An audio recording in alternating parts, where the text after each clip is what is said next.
Katika ulimwengu kuna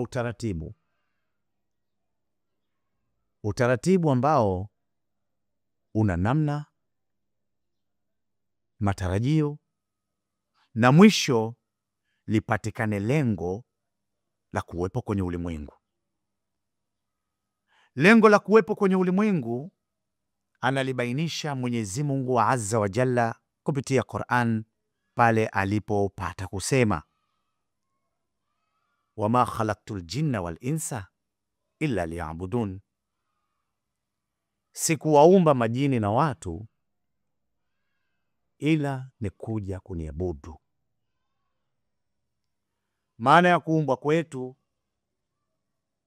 ni kutengeneza cycle itakayopelekea sisi kumwabudu Mwenyezi Mungu kwa vile alivyoweka utaratibu kupitia kipenzi chetu mtume wetu Muhammad sallallahu alaihi wasallam. Ndio mantiki ya kuumbwa kwetu. Kwa hiyo katika cycle yako wewe, maisha yako yote yape rotation katika nyakati kuu 5, ambazo hizo nyakati zenyewe ni nyakati ya swala ya asubuhi, nyakati ya swala ya dhuhuri, nyakati ya swala ya alasiri, magharibi na isha. Bimantiki ya kwamba hizi ndio sehemu katika kile kilicho kikubwa ambacho kinapelekea ibada nyingine zote zikae sawa.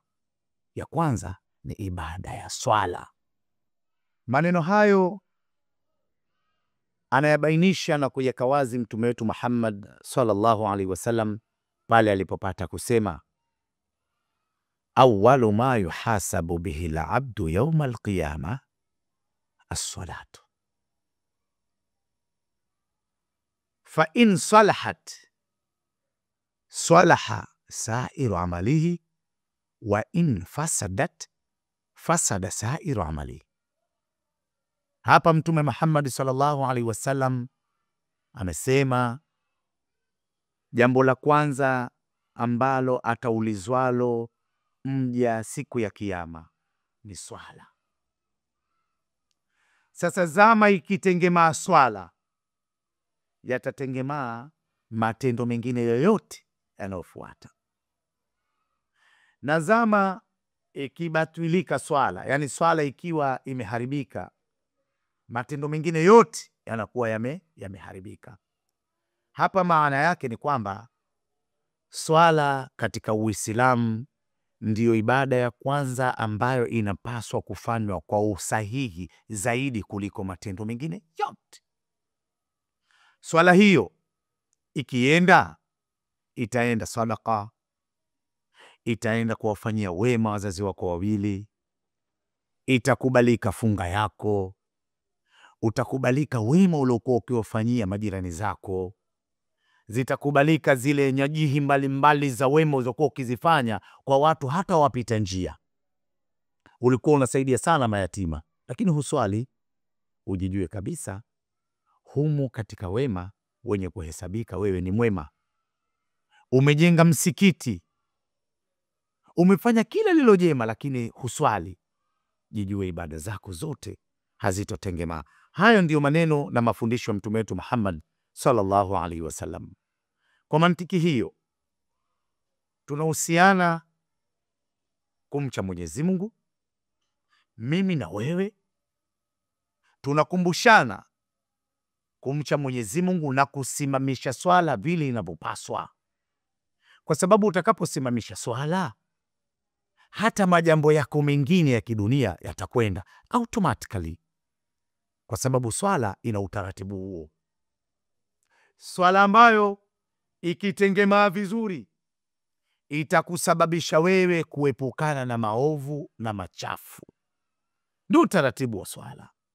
Kwa hiyo hayo katika dunia, ukijiona una swali lakini bado yale mambo ya hovyo, ya kijingajinga, ya kipumbavu bado wayashiriki, jitafute, jitafakari, uangalie kuna sehemu je unakosea. Mafundisho ya mtume Muhammad sallallahu alaihi wasallam pia alipata kusema, istaqimu walam tahussu wa'lamu anna khaira a'malikum as-salata. wala yuhafadhu ala aludhui illa mu'minu. Mwisho wa kunukuu. Istaqimu, kuweni na msimamo kama muumini na Muislamu. Unafanya ibada, unaswali, iswali swala yako kwa misimamo. Usiswali ukaacha, usiswali ukakengeuka, yani swali kwa msimamo. Wala mtahusu, na wala usitingishwe tingishwe. Muumini hatingishiki. Muumini ikifika muda wa swala anaangalia wapi pa kwenda kuswali, hapotezi muda, haleti ujanja ujanja kwenye swala. Sasa wala mtahusu, na wala msitingishwe. Waalamu, na jueni, anna khaira a'malikum swalata, kwamba bora ya matendo yenu yote ya kidunia basi la kwanza ni swala. Wala yuhafadhu ala aludhui illa mu'minu, na kitaalamu sasa hatohifadhi udhu wake isipokuwa huyo mtu ni mu'min. Mu'min hasuisui ovyo, hatopwi na haja ndogo ovyo. Mu'min udhu wake akiutia adhuhuri mpaka alasiri magharibi, isipokuwa kwa wale wenye matatizo na wenye maradhi.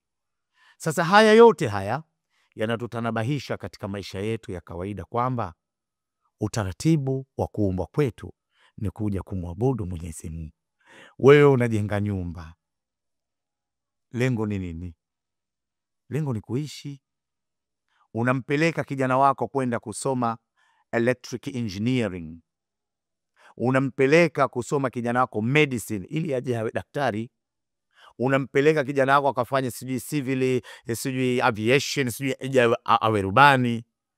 Na Mungu alivyotuumba, lengo ni kuja kumwabudu na kuhusia, pamoja na kuhusia nafsi yangu kumcha Mwenyezi Mungu.